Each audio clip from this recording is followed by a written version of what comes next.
you give it a different perspective. Yes, yes, I yes. see. Yes. And then I spend the next phase looking at what takes place in the British American colonies before the John Punch decision. So 1619, the first blacks arrive, but it's not until 1640 that a black person becomes a slave for life. His name is John Punch. Does that mean everyone black is becoming a slave at this time? No. But now the fix is in. Why? Because the planters are starting to live longer. Right, I show my students that with having access to clean water, fresh air, barley, wheat, that when they were in that monarchical society, if they killed a deer, that was a penalty because that was the king's deer. In the colonial society, they kill a deer, that's food. So now they're eating, they're living longer, and wait, hold on. Now we have land for the first time. So they look at all these black planters that got land as well. So now they're like, oh, they didn't come from the same cultural, religious reference as us. We can take their land when we start to utilize this new mechanism called racial categorization. I see that, and within that you have this the rebirth of capitalism. Yes. Oh, well, I would say the class that seems to catch my students' attention most is African American history. I can throw people out there like Richard Allen. You don't know his.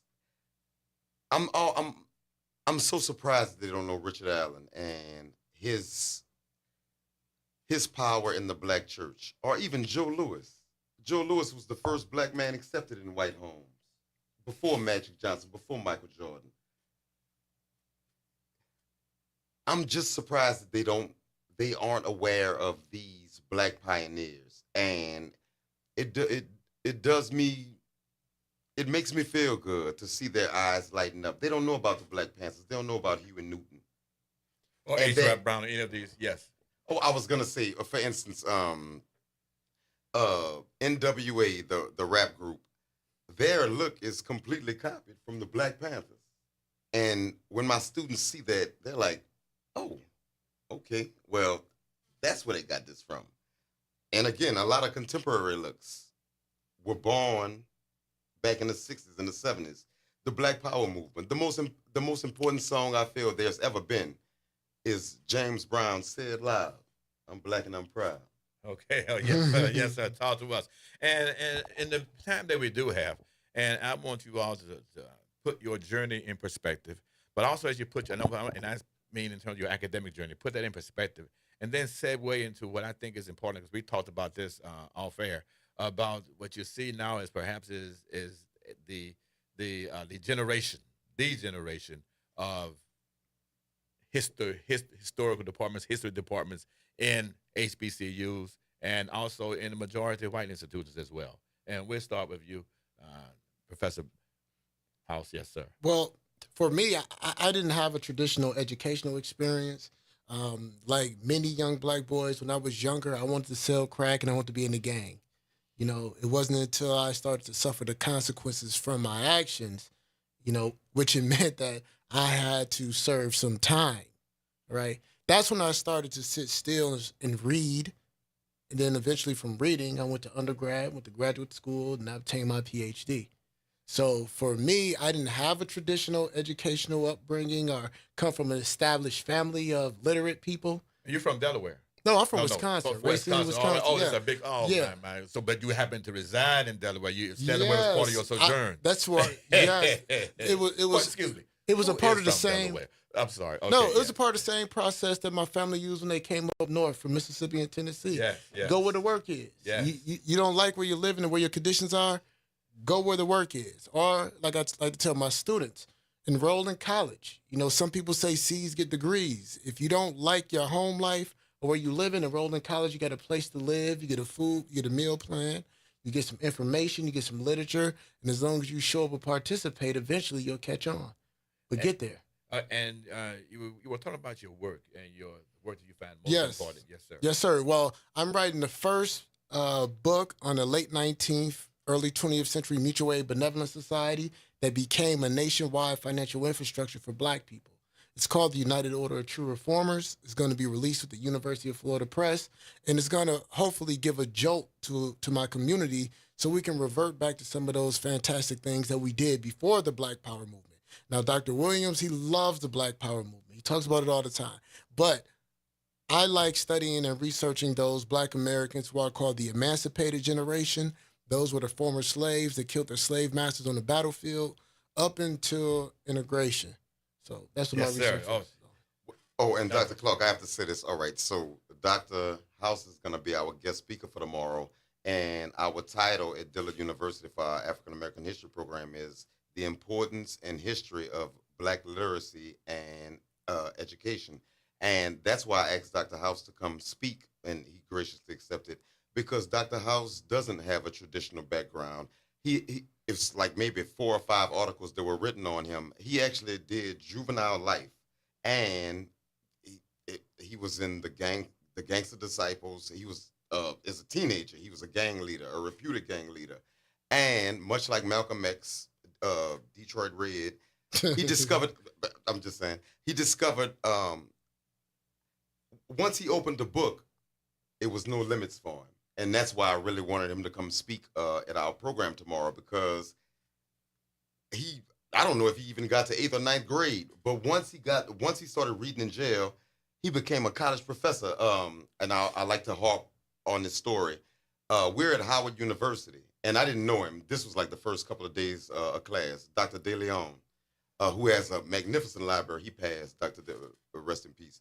But Dr. House was answering all the questions, and I'm like, who is this guy with these gold teeth answering all these questions? And again, he was in the master's program at that time, and we were in the PhD program. But they had advanced him to take PhD classes, and I was just so surprised. And he is a shining example of the power of books, much like Malcolm X. Malcolm X was a pimp and a steerer, and once he got a hold of a book, he started to lead nations. And Dr. House is much like that. And No. I always, yes, sir.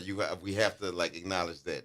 I know you're being humble. No, brother. you laying it on pretty thick. I know you're being You humble. laying it on pretty thick. I know you're being humble, brother, but it's true because I've seen you in class. I've been in class with you, and I've also seen you teach classes. That's outstanding. And again, your program tomorrow. Oh, okay. So our program begins. We have different panels. From 9:40, they're all going to be in the PSB building at Dillard University. We have a social sciences program, which is going to help Black youth who are majoring in the social sciences, criminology, political science, criminal justice, and we have experts coming to speak to them. We have our main program from 11 to 11:50, where Dr. House is going to be our guest speaker. We have a pre-law panel from 1 to 1:50. We have a business panel from 2 to 2:50. All of these are in PSB in George's Auditorium. And then we have a nursing slash medical panel, which is going to be from 3 to 3:50. And any Black students who are majoring in these particular programs, they can come and get expert advice from experts. And we just think this is a great way to reach out to our university. I just came from Xavier, me and Dr. House. We just came from Xavier, and we extended an invitation to them as well. We want, and next year we want to include more of the community, but we are really trying to reach out to our young Black students and get them prepared, much like they do at MIT, much like they do at Harvard or Yale. They are prepared early before they graduate, and we need to do the same thing for young Black students, and that's what we're trying to do tomorrow. And there's this discussion that we talked about as well in terms of the degeneration of history programs. Yes. And yes. what do you think of that? Because I already know what you think, but Right. I want our audience to hear and more about why you think that this is part of the new construct in America. Yes, sir. Well, it hurts me to hear that. All right, so all of my students, and I'm sure y'all have heard this too. Well, why don't we? I asked, why don't we have any history majors? Well, history is boring, but everything. Again, Dr. Clark, alluding to what you said earlier, everything has a history. Like, why isn't that a major focus of universities? I came to Dillard University. I'm the only history professor. That's a sin and a shame. Why don't we have a history department? I'm speaking to Dr. House. We're all Howard men. We don't even have United States history at Howard, the leading Black university in the world, not the nation, the world. And we don't have United States history. And I just want to just reacclimate these programs and re-energize these programs and reestablish these programs, because if you don't know where you came from, you don't know where you're going. And at the major leading black universities, we don't have history programs. I'm the only professor, the only history professor at Howard. That's a sin and a shame. Excuse my French. That's a sin and a shame. Yes, sir. Well, one of the things we have to also look at, what we call history, most people call is really the sharing of information. So when I tell someone, well, you need to know history because it's a methodological study of the past. When you go to a doctor, they're going to ask you about, have you eaten anything? What's wrong with you? They're going to, do you have a family narrative? Did anybody in your family have hypertension or blood? You know, also within our communities, a lot of our members of the rank and file, they're not even having family reunions anymore.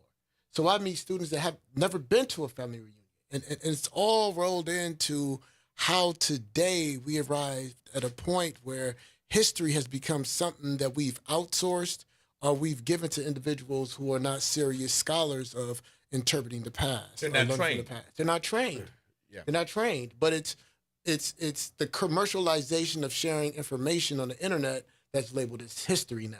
But they're not trained. Well, I want you all to respond to this because we already see we already see and recognize how the federal government now under this administration is doing a lot to wipe out the historical advances and historical impact of Black America around the country in the museums and at national historical sites. And we see what the Trump administration is doing. It's interesting because how you out of Washington, you're right there. Yeah, it's interesting how they remove the information that was in Philadelphia on slavery, right? They removed any of the information that details slavery took place outside of I believe it's the courthouse or the city hall in Philadelphia, right?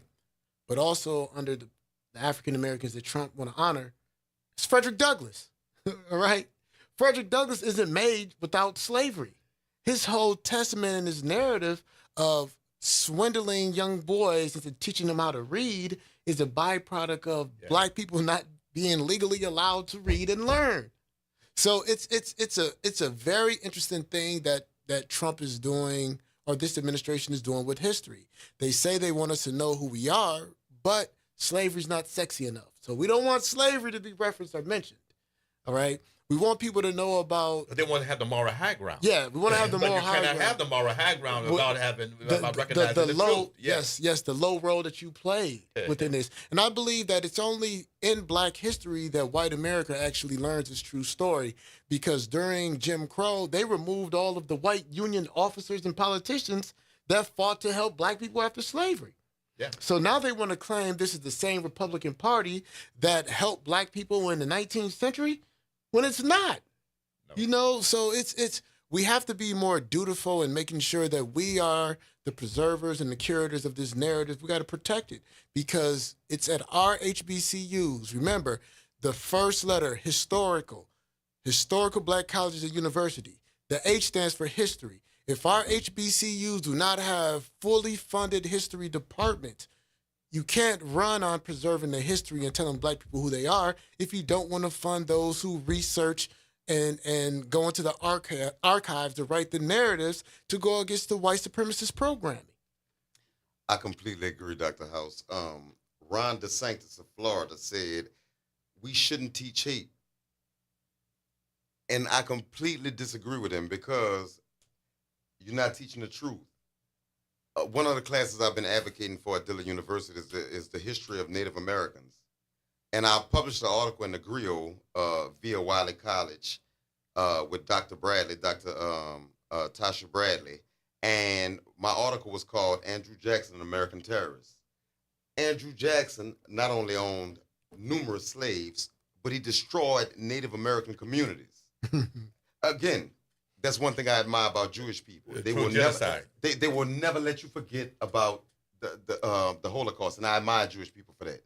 And as Black people, I'm insulted and I'm hurt when Black kids are saying, "Well, I don't want to watch another slave movie." You need to know what these people did to us, and that's one of the things that I love to teach about. I will never stop teaching about slavery. I would never stop teaching about what white Americans did to not only the enslaved Africans of West Africa, but also the Native Americans, the reservations. cheating them out of their oil, cheating them out of their money, cheating us out of our accomplishments. And so I think it's very important that we never forget what has been done to us. I know that the Eurocentric mindset wants us to forget about that. Well, that happened so long ago. No, it might as well happen yesterday because we're still living through it. And I admire Dr. House, of course, Dr. Clark, who is my professor.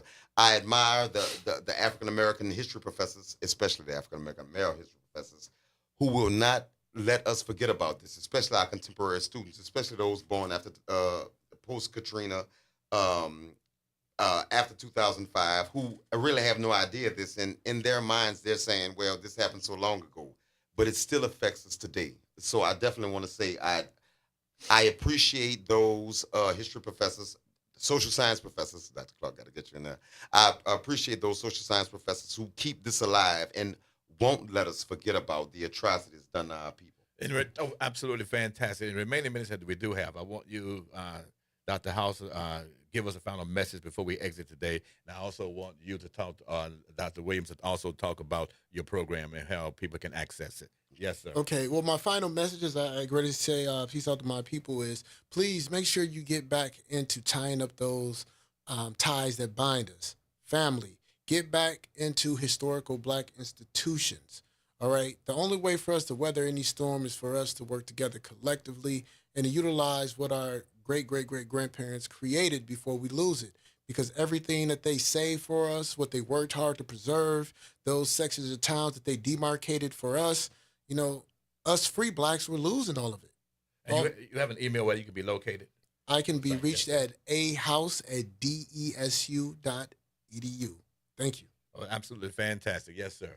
I guess my final message would be much like Dr. House, piggybacking on what he said, getting back to our fundamental Black institutions. Always we need to put God first. And second is education.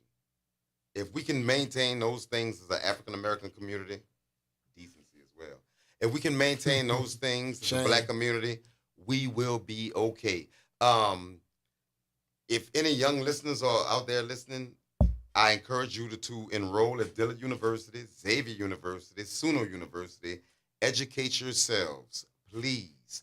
I'm a history professor. Delaware State, even though it may seem like it's a faraway place, and of course, Howard University. Please educate yourselves. But if you're on the local level, come to Dillard with me and Dr. Clark. I can be reached at fwilliams at dillard.edu. And we are always looking for history majors, poli-sci majors, social science majors. Please educate yourselves, especially if you're young and we're going to try to advance our scholastic endeavors. Well, you know something? We're making history right now. 3 Howard men. Yes, sir. Yes, sir. Yes, yes right. Sir. In the Deep South, let individuals know doing what we do best. Yes, sir. and that's the way it works. And we're doing it in the cultural home of Black America, the South. We are. Yes, indeed. And you can follow me on all platforms of social media. That's Dr. Gary Clark. And as always, it's been a pleasure. Peace. Yes, sir.